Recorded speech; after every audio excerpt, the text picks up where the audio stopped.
unfortunately, vindicated. But look at these documents we just got in the last week that are public. Shock docs, total federalization of police, new Homeland Security mission. It says citizen spies, body scanners on street corners. The feds will hire all local police, all data tracked. It's all these private companies with the former government heads making the money. Web censorship, Google admitting that's in the Washington Post. Here's another one. Secretary Napolitano unveils national strategy for global supply chain security. Department of Homeland Security press release saying everything's going to be tracked by them globally. The military converting over to 50% drones. By 2020, it'll be 90% drones. They're now coming out the next phase of ground drones, which, again, the elite can then command and won't say no to illegal orders. Could anybody, could they have tried to overthrow Hitler if he had robots? No. He had pretty close to robots, biological brainwashed humans acting like robots.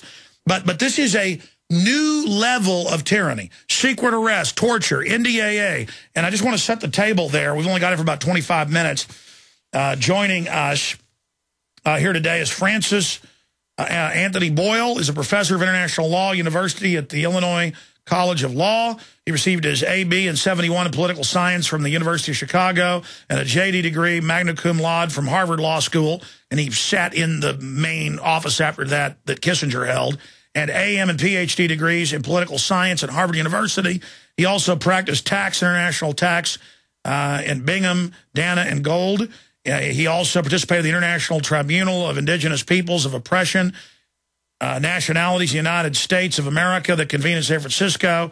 He also helped write the big biological weapons treaties. I don't have time to go over it all, but he's a leading expert.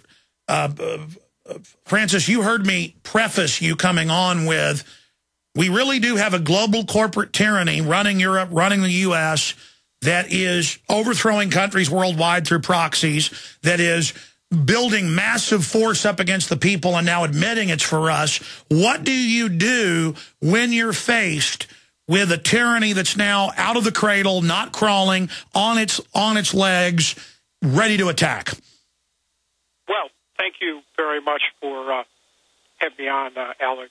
Yes, the situation is progressively deteriorating. I remember when you had your camera team come in and interview me 6 months after President Obama was inaugurated for your documentary on him being a threat to the Republic. And I had given Obama the benefit of the doubt for 6 months. And after 6 months of what he was doing, I concluded that he was taking us down. I had thought, since he had taught constitutional law, he was after me at Harvard Law School, maybe he would be proceeding to dismantle some of the police state, but instead he's made it worse. And that's why I gave you that interview, to blow the whistle on Obama. And look what he's done since then. The FISA Amendments Act that completely demolished the Fourth Amendment. His murder list, we now find out there are two of them, one maintained by JSOC, one maintained by the CIA, all approved out of the White House, and U.S. citizens are on that murder list. The NDAA, which Obama approved and indeed insisted, Senator Levin pointed this out, that it also applied to U.S. citizens. It basically eliminated the Posse Comitatus Act so that the military can literally come in, pick you and me up, and move us anywhere they want to. This is called enforced disappearances. It's an international crime. Turn us over to some third country to be tortured. Obama has said he'll continue the Bush policy of extraordinary renditions, which means it's a euphemism for enforced disappearances. This is exactly what these military dictatorships down in Latin America did with their death squads. So now Obama Obama already has death squads abroad, CIA and JSOC, and with the NDAA, he's now in a position to start unleashing his death squads, disappearance squads here in America. What you can do, I think we all have to stand up in accordance with our own conscience and try to fight back. As we've interviewed before, I was put on all the United States government's terrorist watch lists back in the summer of 2006 by the FBI, CIA, when I refused to become an informant on my Arab and Muslim clients. So I'm very high on this list. I'm at risk, certainly, of as a result of the NDAA and Obama's murder list. And by the way, Chris Hedges... I'm standing up and fighting the best I can here, and I would encourage everyone else to fight back in accordance with your conscience. Yes, sir, and I want to expand on that. But Chris Hedges, as you know, former New York Times Middle East bureau chief, Pulitzer Prize winner, is having to sue them because he says under this, he could be arrested. And it's coming out that Ron Paul, this is in mainstream news, has undercover military at his events because he wants to end the Fed. I've learned I've been followed around by the military. They're having, I've been sent the documents. I guess they want me to know. The military is now spying on mainline peace groups. They're spying on in the Fed groups. They are openly federalizing the local police. And all of this is just beyond illegal. I mean, as you know, as a constitutional lawyer, it's illegal to tell a lawyer you're going to spy on your client. It violates a bunch of laws. But they put you on a no-fly list. Now they're setting up TSA checkpoints. And they've now released new Homeland Security documents just 3 days ago. You may not have seen them, where they admit to have a job, you're going to be Homeland Security approved, to have a car, to travel, and that they're actually going to set up checkpoints on highways now, Mr. Boyle. I mean, this is classical Romanian Ceausescu-style control with a high-tech overlay. I mean, it's joke level. It's like if I was going to write a science fiction comedy. I know Kurt Vonnegut wrote some absurdist future police state books that were supposed to be jokes. I've now gone back and reread some of those, and what they're now setting up is more than a dark satire, is what I'm saying. It's so over the top. Well, Alex, again, I think you're correct. After 9/11, I went back and reread two books, George Orwell's 1984, and that is what we're living in today, and also Hannah Arendt's, Professor Hannah Arendt's The Origins of Totalitarianism, explaining the totalitarian systems as they developed in both Hitlerite Germany and Stalinist Russia. And Professor Arendt was a Jew who fled the Nazis in Germany, came to the United States, taught at the University of Chicago, had left just before I showed up there, but I read most of her things.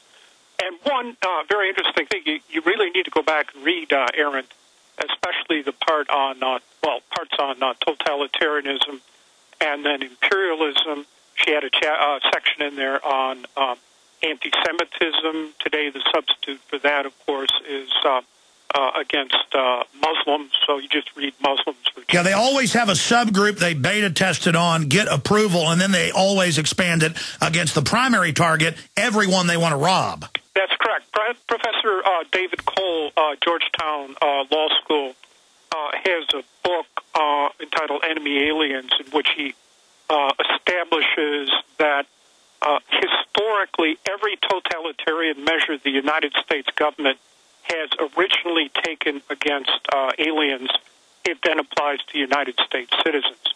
What Professor Arendt pointed out in her book is that in both Nazi Germany and Stalinist Russia, there were at least one informant for every 8 people, which was the size of an average family at that time.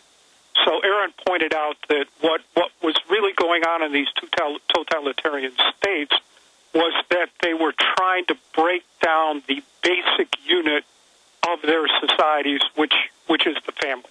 Exactly, and now they have telescreens, as you know, going in Walmarts, malls, saying with Homeland Security director saying don't trust anyone but us. I mean, again, it's cartoon level, but again, you really have to read Orwell's 1984. Obviously, Professor Aaron's book, 3 books there are weighty tomes, one would say. But just read Orwell's 1984. It's all there, including waging perpetual warfare abroad in order to maintain the police state at home. So I'd encourage everyone to just go out and get George Orwell's 1984 and read it. That is what is confronting us today. You know, war is peace, slavery is freedom, ignorance and strength, and we all love Big Brother. So that's you know, as you point out, Big Sis there and Obama. Yeah, that is what we're facing. But there's even a self-fulfilling prophecy in it. As they become completely tyrannical and there is no rule of law but they're jackboot, then people are going to start resisting as the abuses get crazier, and then that becomes the self-fulfilling prophecy of, see, here's the domestic terrorist. So there seems to be a method to the madness, but at the same time... Well, that's correct, Alex, because you see, the NDAA was not about Al-Qaeda, which is totally non-existent, and in any event was a CIA-concocted boogeyman in the first place. You have to ask yourself, well, why did they come up with the NDAA now? The Occupy Wall Street movement and the Tea Party movement. That's why they came up with the NDAA. It's not designed to go after Al-Qaeda. It's designed to go after even peaceful, law-abiding American people like the Tea Party movement, like the Occupy Wall Street movement. That's why they rushed the NDAA through, and Obama insisted, Senator Levin pointed this out, that it applied to U.S. citizens. So they're getting everything all in place here for the next round of opposition to what they're doing. And that's why, in my opinion, that is really how we have to understand the NDAA. It's not after Al-Qaeda. It's after the Tea Party movement. It's after the Occupy Wall Street movement. And things will get worse, yes. Sure, the John Warner Defense Authorization Act of 2007 said, you know, we're getting rid of posse comitatus basically for insurrections in the states. So from your research, why is the system, the establishment, gearing up against the people at a accelerated rate?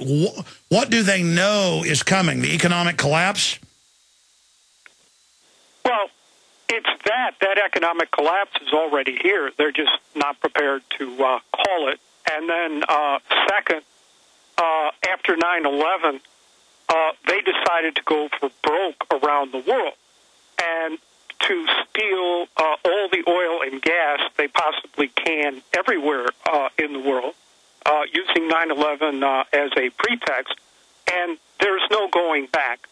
So as they continue to wage wars in Afghanistan, Iraq, Libya, Somalia, Yemen, Pakistan, and who knows, you know, where else they're going to wage war, they're going all out to steal as much oil and gas as they can.